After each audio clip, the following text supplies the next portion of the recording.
Bonjour et bienvenue dans l'espace venteefficace.com. Donc je vous le rappelle, l'espace venteefficace.com a été créé pour celles et ceux qui veulent vendre autrement.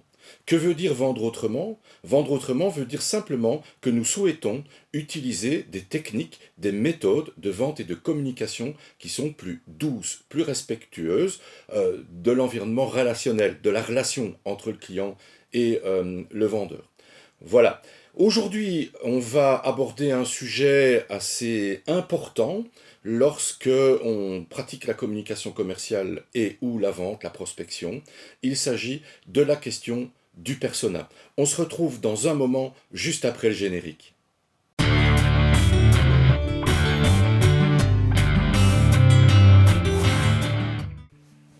Voilà, donc on va aborder cette question du persona et je pense qu'il faudra plusieurs vidéos pour traiter le sujet. Je vous rappelle aussi que nous traiterons le sujet beaucoup plus en profondeur, avec des exemples, avec des schémas, avec des PDF, très probablement, lorsque les formations en ligne seront à votre disposition. Alors plusieurs vidéos, pourquoi? Parce que c'est un sujet vraiment très important qui mérite du développement. Aujourd'hui, on va, si vous voulez, aborder la question sur base des généralités. Alors vous voyez, j'ai rassemblé une collection de Playmobil que j'ai empruntée à mon fiston.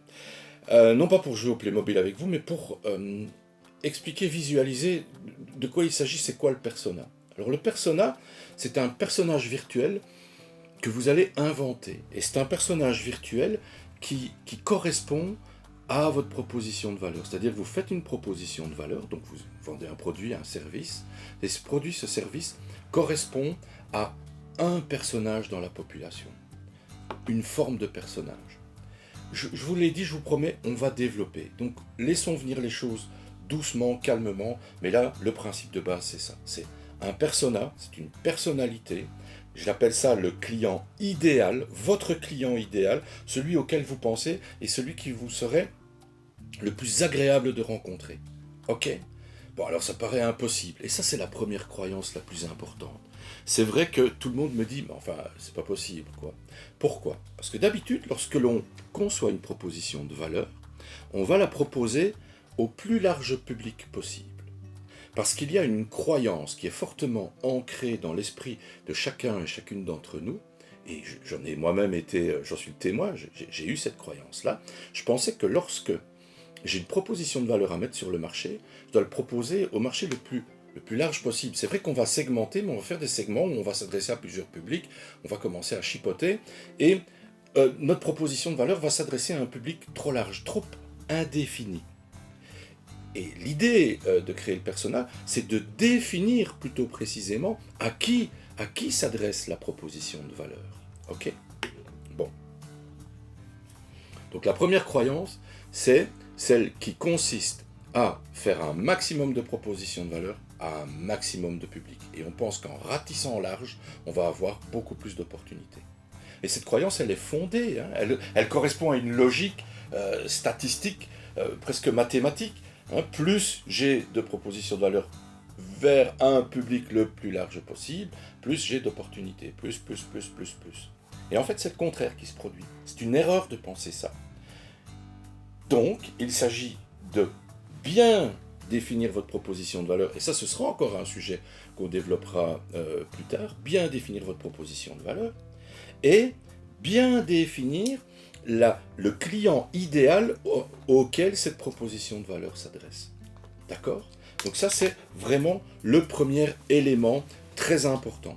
Commencez par définir la proposition de valeur et le personnage, le persona, l'avatar de votre client idéal.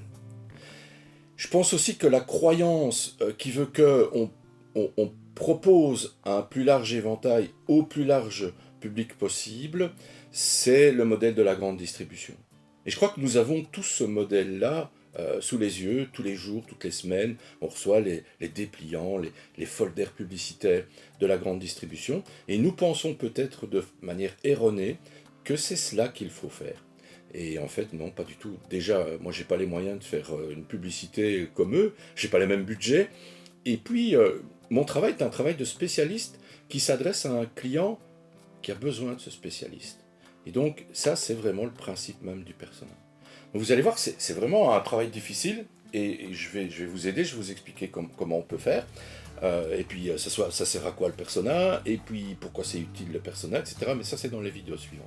Mais l'idée c'est vraiment de planter le décor aujourd'hui, et dire voilà, on va travailler là-dessus, c'est vachement important, et rassurez-vous, c'est normal si vous pensez le contraire. On arrive à tenir la cadence d'une vidéo par semaine, bah on est bon.